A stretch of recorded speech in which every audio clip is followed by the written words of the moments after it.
જલારામ બાપાના પરચા 8 માસની માંદગી 4 જ દહાડામાં ચાલી ગઈ। મિત્રો, આવા અવનવા વિડીયો સાંભળવા માટે ચેનલને લાઈક, શેર અને સબસ્ક્રાઇબ કરી દેજો અને કોમેન્ટમાં જય જલારામ બાપા લખવાનું ભૂલતા નહીં। ગોંડલ રાજ્યના ભાયાવદર મહાલમાં ચરેલ નામનું ગામ છે અને એમાં ઠક્કર સુંદરજી જીવરાજભાઈ હિંડોચા રહે છે। એમના ભાઈ મથુરાદાસના ધર્મપત્ની રૂક્ષ્મણીબહેનની તબિયત ખરાબ રહેતી હતી। અનેક જાતની દવાઓ કરી જોઈ પરંતુ ક્યાંય મેળ ખાતો ન હતો। દિવસે દિવસે શરીર કૃશ થતું જતું હતું। પછી તો ડોક્ટરો, વૈદ્યો, લેડી ડોક્ટરો તથા છેવટે દોરા ધાગાઓનો મારો ચાલ્યો અને નાણાંનો ધુમાડો થતો ચાલ્યો, પરંતુ ક્યાંય આરોવારો નહોતો દેખાતો। છેલ્લે પ્રભાસ પાટણના પ્રાચી પીપળે પાણી રેડી આવ્યા, પરંતુ એથી કઈ જાતનો સુધારો નહોતો થતો।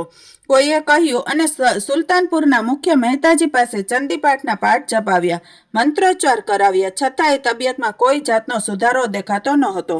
ત્યાં વળી બીજેથી કોઈની સૂચના મળી કે ભાવનગર નજીક ગઢડા પાસે સારંગપુરના હનુમાનને પગે લગાડી આવો, એટલે ત્યાં પણ જઈ આવ્યા। આવી રીતે 500 થી 600 ખર્ચાઈ ગયા, પરંતુ બાઈના સ્વાસ્થ્યમાં ફેર ન પડ્યો તે ન જ પડ્યો।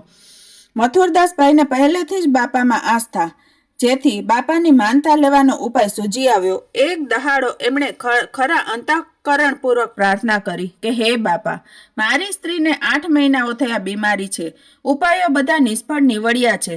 આજે અધિક શ્રાવણવદ એકમના રોજ સૂર્યનારાયણ સમક્ષ પ્રાર્થું છું કે જો મારી સ્ત્રીને 8 થી 10 દહાડામાં આરામ થઈ જશે અને બીજી કોઈ તકલીફ નહીં રહે તો હું 15 થી 20 દહાડામાં વીરપુર આવી તમારી ગાદીએ પગે લાગી જઈશ અને ફૂલ નહીં અને ફૂલની પાંખડી રૂપે એક લીલું શ્રીફળ તથા ₹11.25 અમો દંપતી આવીને ભેટ ધરીશું।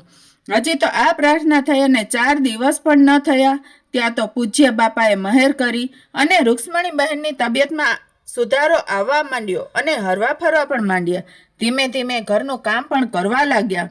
આમ શ્રદ્ધા ફળી અને મથુરાદાસભાઈ લક્ષ્મીબેન સાથે ટૂંક સમયમાં જ વીરપુર આવી માનતા પૂરી કરી ગયા।